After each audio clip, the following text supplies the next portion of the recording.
ең бірінші сабақты бастамас бұрын біз үй жұмысын қайталап өттік. Алдыңғы тақырыптарда біз өттік. Кім айтады?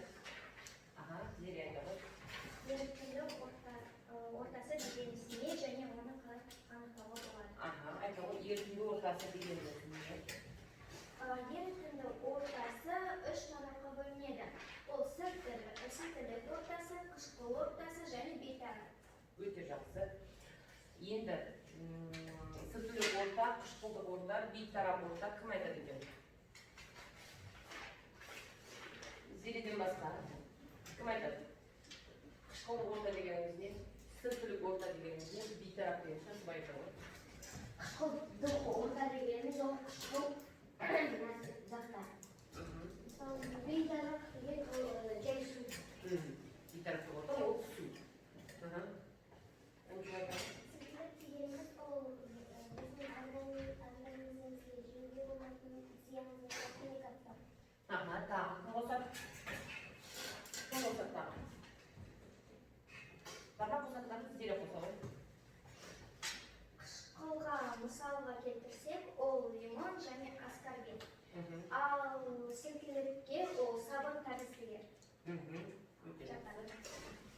Индикатор дегенімізде. Біз индикаторды өткенбіз, е балалар? Кім айтады? Шахназ айтады. Индикатор деген осындай қағаз. Ол қағазды жай суға салсан, ол түсін өзгермейді. Ал ащы химикат суға салса, ол түсін өзгертеді. Қызыл. Тағы қосатындар айта ғой. Ерітіндінің ортасына байланысты түсті өзгертетін зат. Қандай түстер бар еді индикаторда? Көркем айта ғой.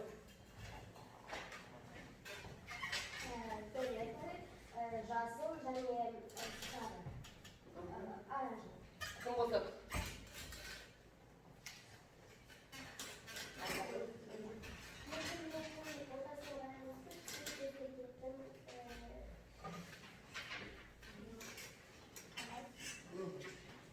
Ерітіндің ортасына байланысты түсін өзгертетін факторге. Мида шабуыл тәсілі бойынша қараймыз балалар. Индикатор. Жаңа өздеріңіз айтып жатсыздар. Фиолетовый түсі бар, иә, сарғыш деп. Енді мына жерде сіздерде индикаторлардың түсіне сәйкес РМ мөлшерлерін қарастырайықшы. Қышқылдық ортадағы индикаторлар, бейтарап ортадағы индикаторлар және негізгі ортадағы индикаторлар. Яғни олар қышқылдық ортада индикатордың түстері қалай ауысады, сіркілік негізгі ортада индикатордың түстері қалай ауысады, және де бейтарап және қышқыл дегеніміз не, негіз дегеніміз не, яғни сырты дегеніміз және бейтарап дегеніміз не. Қарап шыға жай ғана. Қышқыл дегеніміз, мысалы келтіретін болсақ, батарея. Сағаттың, иә, тағы да біз пультқа, сағатқа батареялер саламыз ғой. Анау сол батареялерден қышқыл болады. Иә? Асқазан қышқылы. Анау адам қарны ашқанда асқазанда қышқылы болады. Асқазан ашиды. Иә, яғни қышқыл бөледі. Лимон. Білеміз ғой балалар, иә? Қышқыл. Газды сусын, газмен қышқыл болады. Қызамақ. Қышқыл болады, иә? Кофе. Сүт. Иә? Енді қараймыз. Бейтараптық ортаға кіргіземіз біз. Су. Сүтті былай кіргізуге де болады, немесе оны сүтті қышқылға да жүруге болады. Негізгі бізде бейтарапты орта су. Енді сіркілікке қарасақ бізде жұмыртқа уызы, асқазан дәрісі, аммоний ерітіндісі, сабын, ағартқыш, құбыр тазалағыш. Жаңа інжу айтып кетті, яғни сіркілерге химикат заттар, иә, тұрмыстық заттарда қолданатын заттар. Өте жақсы. Енді қараймыз. Әмбебап индикатордың шкаласы барлықтарыңыздың алдыңызда тұр. Өйткені біз қазір жұмыс жасағанда осы әмбебап индикатордың шкаласына салатын боламыз. Яғни әрі біз недеміз бұлар қарасаңдар Eren mөлшерін анықтайтын боламыз. Қазір біз сіздермен тәжірибелесем, соның eren мөлшерін анықтайтын боламыз. Әне қараңдар. Әмбебек индикаторға қышқылды қосатын болсақ, қышқылды ортасына қосатын болсақ, индикатор қандай түске ауысады? Қызыл. Әмбебап индикаторға сілкілі ортаны қосатын болсақ, көк түс. Әмбебап индикаторға бейтарап ортаны қосатын болсақ, енді біз жай ғана бүгінгі өткен тақырыпты қайталап алдық, иә? Барлығы түсінікті болса, бүгінгі сабағымыздың тақырыбы бейтараптандыру дегенімізді дәптерімізді ашамыз, бүгінгі күнді жазамыз. Бүгін 29 қараша.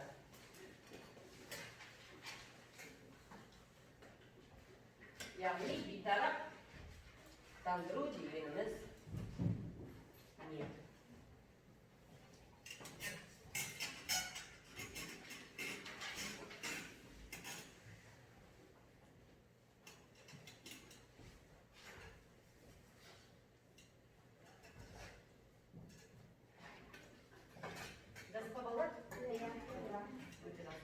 Бүгінгі сабағымыздың мақсаты, яғни бейтараптандыру үдерісін түсіну ең басты мақсаты. Енді біз индикатор ерітуші ортасына байланысты түз өзгеретін заттар, яғни әмбебап индикатор арқылы біз келтірген ортаның санын көрсеткіші РН арқылы өрнектейді. Яғни біз сол арқылы өрнектейміз. Мына жерде қараңдар, индикатордың жаңа айтып кеткен түстері бар, лакмус, метил оранж және фенолфталин. Осы лакмустар қышқылға салсақ қандай түске өзгереді? Яғни лакмус қызыл түске өзгерсе, метил оранж қызыл, фенолфталин түссіз. Бейтарапқа салсақ күлгін, қызғылт сары түссіз. Негізгі ортаға салсақ көк сары тапқырай түсті. Енді қышқылдық ортаның ірін несі? Өрнегі үлкен белгісі көрсетілген жеті. Бейтарап ортада тең өрнегі көрсетілген жеті. Ал негізгі ортада керісінше теріс өрнегі жеті. Егер қазір сіздерде жасаған тәжірибеде негізгі орта шықса, біз мына белгіні аламыз. Негізгі бейтарап орта шықса, мына белгіні аламыз. Қышқылдық орта шықса, мына белгіні аламыз. Яғни, РН мәні 7-ден кіші, яғни 7-ден кіші болса, қышқылдық орта. РН мәні 7-ден үлкен, сілкілік орта. РН мәні 7-ге тең болса, бейтараптық орта болады. Енді қараңдар, жай ғана бүгінгі сабаққа кіріспес бұрын, біз мынандай тәжірибесі, бәріміз бері қараймыз. Мында менде жай су. Және де менде арнайы құты бар. Бірінші тапсырманы оқиықшы. Зере менің жаныма келеді. Менің көмекшім ретінде келе ғой жаныма. Міне, стаканға су құямын.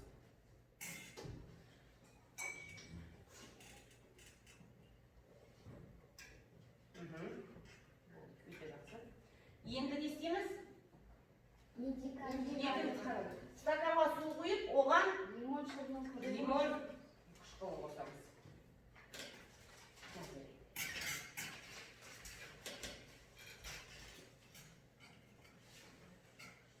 Сілкілік болса сілкілік, бейтарап болса бейтарап. Және де келесі ақсол түсіп қосылған түсіп. Бізде алдымызда индикаторды қараймыз. Жаңа қандай түстерге боялды? Қараймыз. Қандай түске боялды жаңа біріншісінде? Екіншісінде қандай түске боялды? Сол түске бойынша мені табамыз. Мұғайым, бейтараптандыру тәсілі. Мен болып отырмын. Қазір. Болсақ оқимыз. Бірінші шашу бай болды.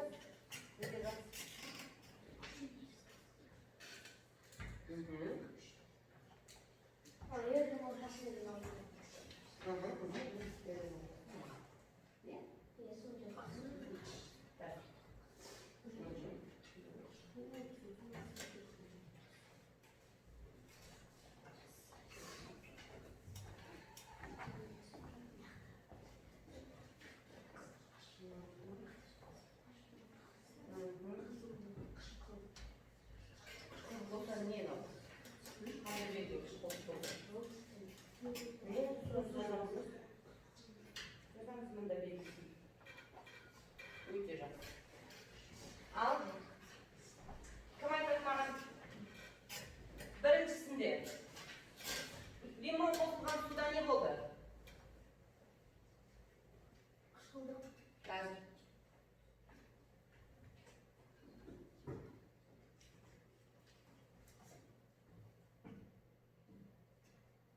Ал, кеттік көркем.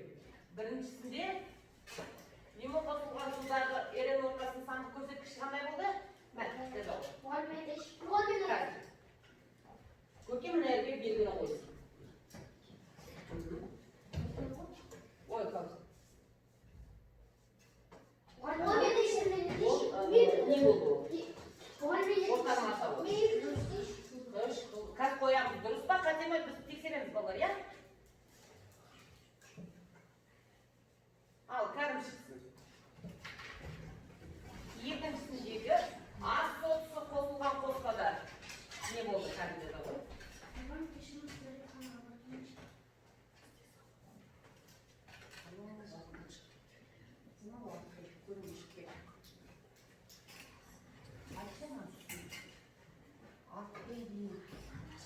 Камераның артын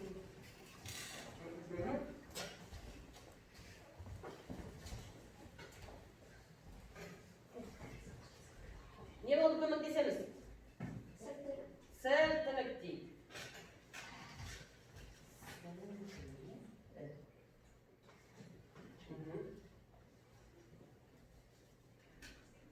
Ал, отыра ғой қарымды. Дұрыс па түзетеміз ба? Шашу бар өтеміз. Тұра ғой. Қайтын рақым.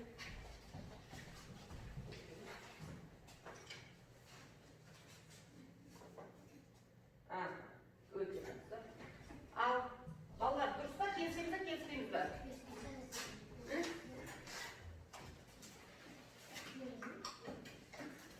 Келісеміз ба? Дұрыс па, балалар, қате ма? Дұрыс. Өте жақсы. Яғни біріншісінде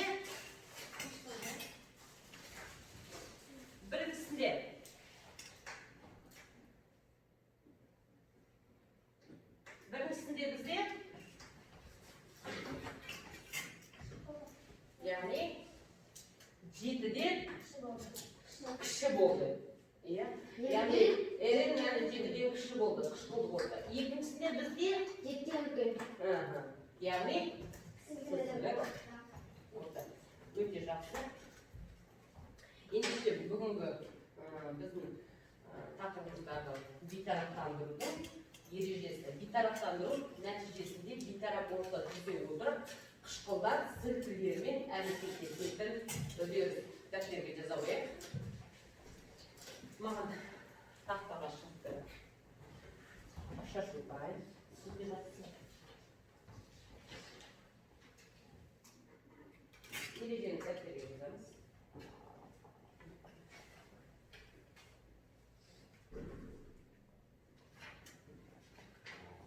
Бәрімізге бірдей қояйық балалар.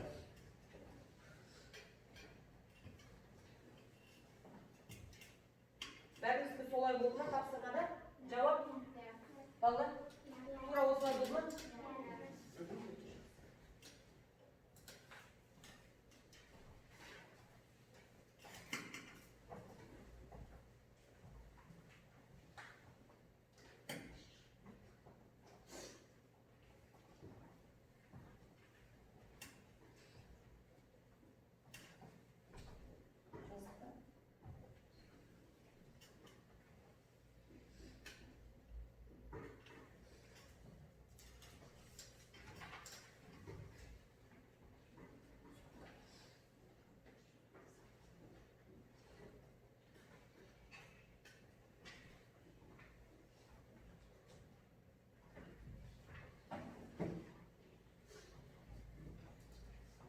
Дәс болсақ балалар, келесі.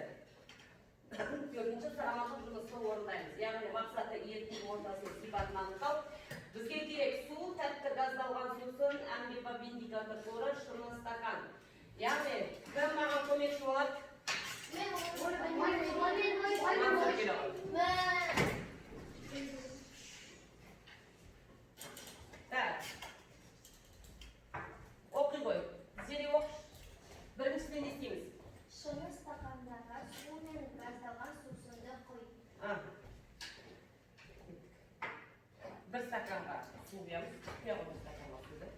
Екінші стаканға балалар мынау газдалған сусын.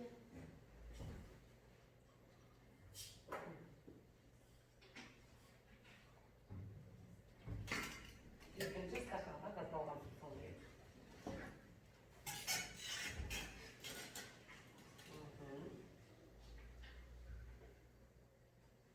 Өте жақсы. Енді қазір мансыр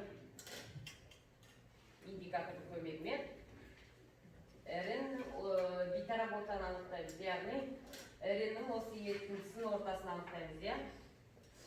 Бірінші жай суға салады. Сала ғой, мансыр салсын.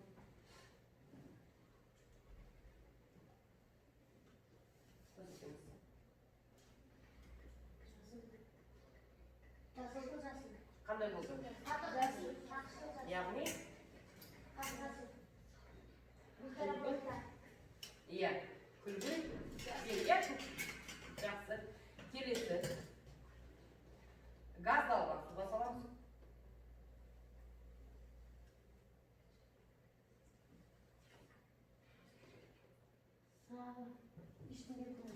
Ештеңе болған жоқ. Су беті болып тұр.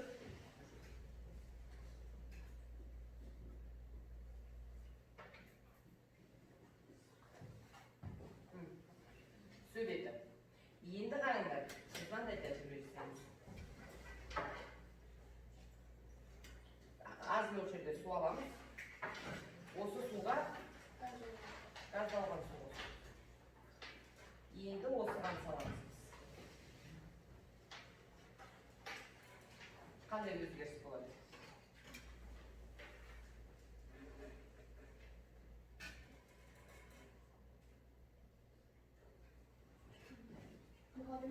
Менің ойымша өзгеріс жақсы болды, бірақ ағылы бұл себебі ол жерде газдалған су болды.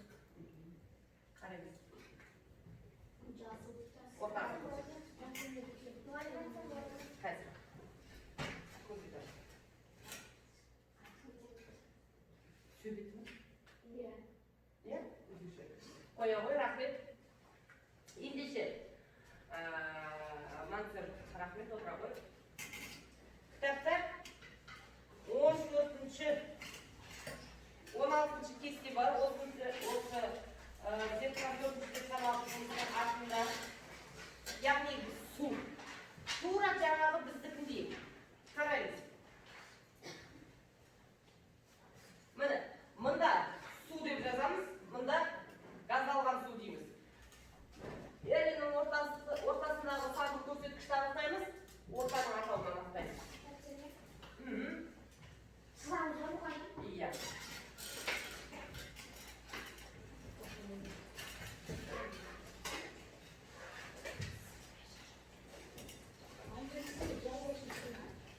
Біріншісі су, жай әншейін су, иә балалар? Екіншісі газдалған су. Тура осының осы кестені орындаймыз. Тек мұнда атау өзгереді. Су, газдалған су.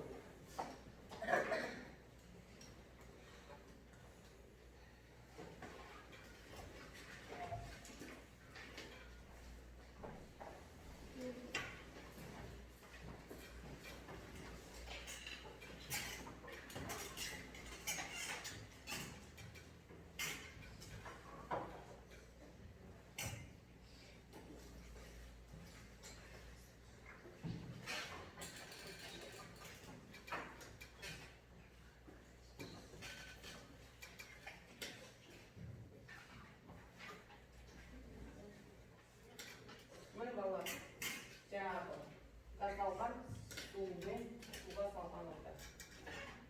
Кішкене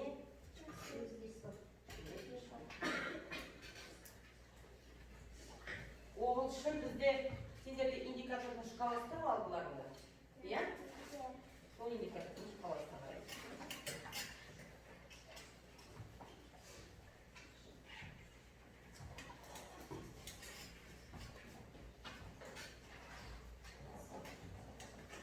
Суда не болды?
Бұған бала бар ма?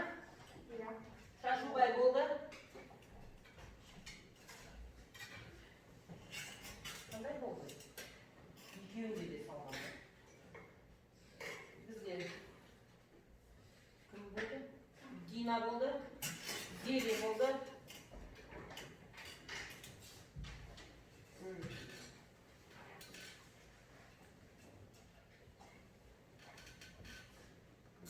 Маған қарайсыз. Мен жүрші сән болды. Қандай болды жаңағы?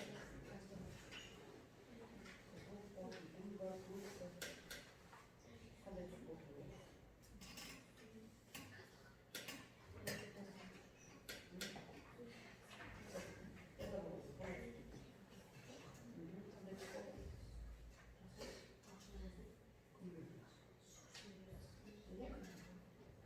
Яғни енші бұл гитара. Суды гитара. И оның белгісі ірі ноқтасы. Сенде. Болды ба? Балалар?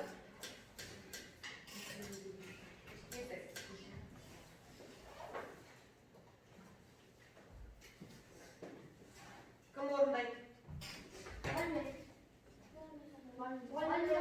Інжу келу. Қазір. Суда ірі ноқтасы не болды?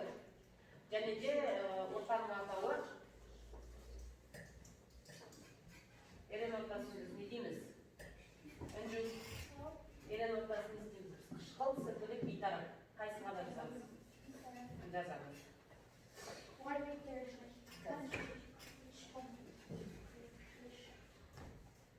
Отыра ғой. Дұрыс па балалар? Ірі ноқтасы 7-ге тең дейді. Бейтарап. Өткен аса келесі. Келе ғой.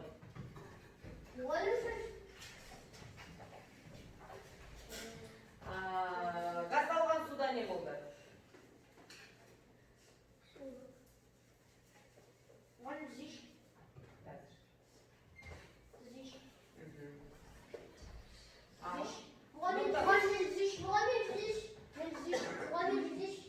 Неге қышқылдық деп ойлайсыз? Қандай түске өзгерді ол? Қышқылда қандай түске болды индикатор ауысады? Жасыл түске ауысады сосын? Газды суда, газ қышқылда индикатор қандай түске өзгереді? Қызғылт сосын? Сосын? Түссіз. Қышқылда. Мынау қандай түске өзгерді? Бізде қандай түске өзгерді? Бізде қышқылда ондай түс бар ма?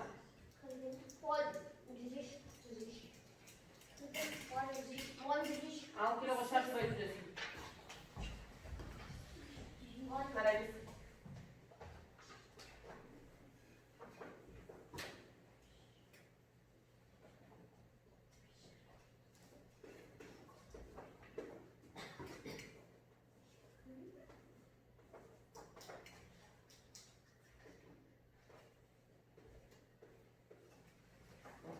Ал Шашубай 7-ге тең бейтарап дейді. Келсеңіз бе?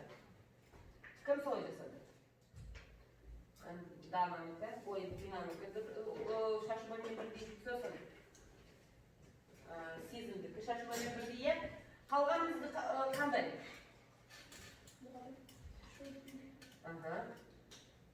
Аян, қандай сезім? Яғни балалар бізде суда да және газдалған суда да бізде жетіге тең бейтарап орта шықты.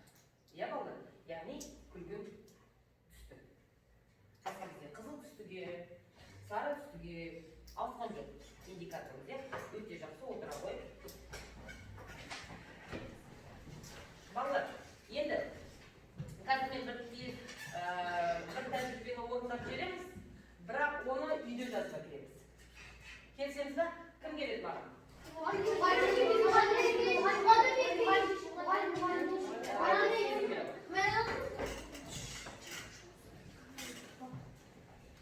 Так, қараймыз. Бізде екі шыны ыдыста. Так, сезім біреуіне. Мынау сілтілі қышқылды қосамыз, яғни уксус дейміз, иә? Сілтілі қышқыл. Иә, сілтілі қышқыл. Яғни бұндай тәжірибені балалар біз жасамаймыз, иә? Өйткені көмегінен, өйткені бұндай тәжірибеде бізде қауіпсіздік ережелерін сақтауымыз керек. И ол үшін мен қазір сезімге көмектесемін.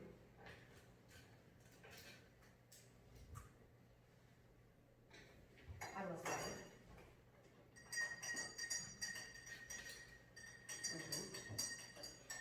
Келесі ортаға біз сабын суды қосамыз.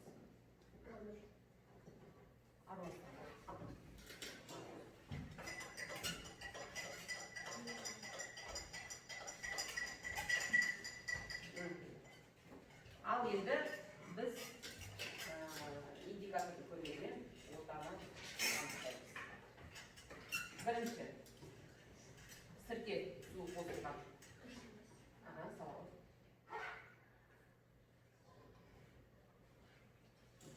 Көрсетеміз. Қандай? Қызыл, иә, сары өте жақсы қоя ғой. Екінші ортаны анықтайық.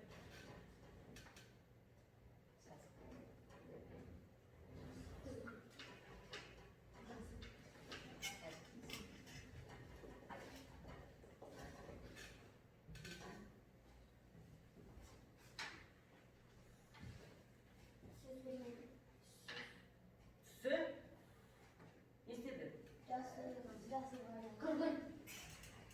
Жасыл кіргінге қарайды. Түссіз?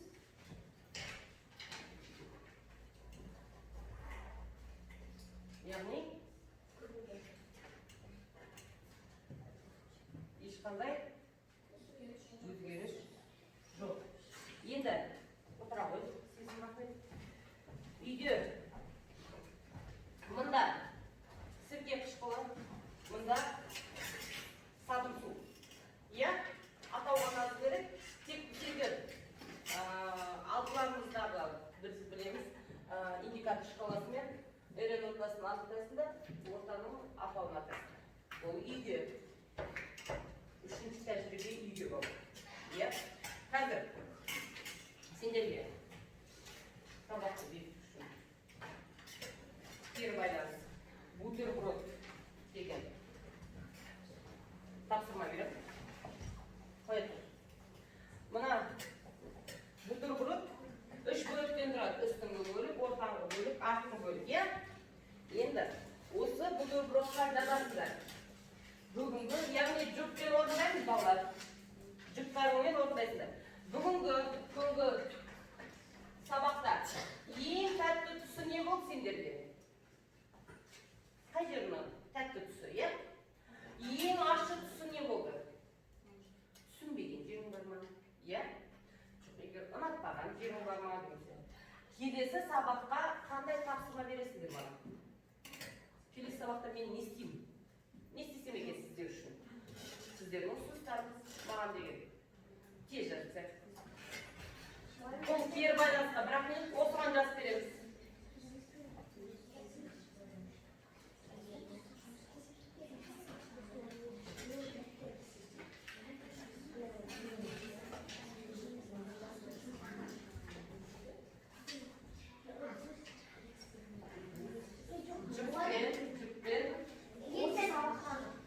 Бүгінгі сабақтағы балалар.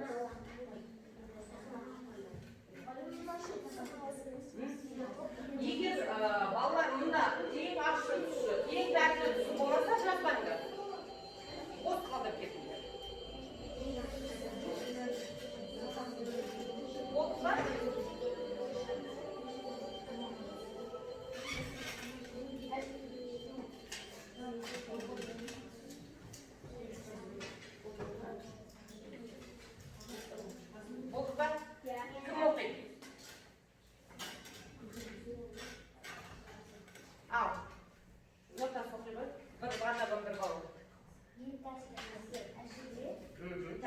саған ұнапты мұқтасқа? Жоқ, Жоқ дейді. Маған ұсынысыңыз? Келесі сабақта тәжірибе көп жасайды. тағы да тәжірибе жасасақ дейді. Бірінші қатар оқи қойыңыздар. Тәжірибе. Бірінші тәжірибе саған ұнапты? Біздің топ ең ашты тұсы ол жерде жоқ. Жоқ дейді. Тағы да келесі сабақта тапсырыс, тағы да тәжірибе. Тағы да тәжірибе жасаған ұнапты. Оқи қойыңыздар.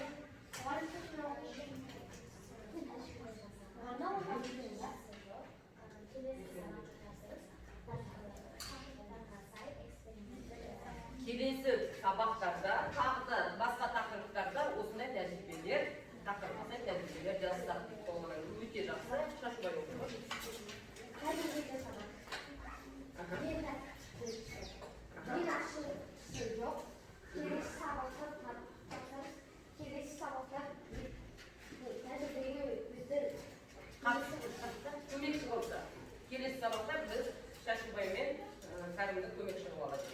Өте жақсы балалар, үй тапсырмасы түсінікті ғой. Біздегі бүгінгі тақырып жаңағы үшінші тәжірибені кестеге толтырамыз. Так, бүгінгі сабақта менде өте белсене қатысқан Шашбай, Кәрім, так, Зере, Шашбай, Дина, Көркем, Сезім, Інжу, Каусар, Тақымет, өте жақсы деген баға. Кәрім, Мансүр, мен де қатысып отыр. Шахназ, Нұрасыл, сосын кім мен де қатысты. Нұртас, жақсы деген баға балалар. Күнделікті ашам, үй тапсырмасын болған. Маған бутербродпен кестені тапсырамыз.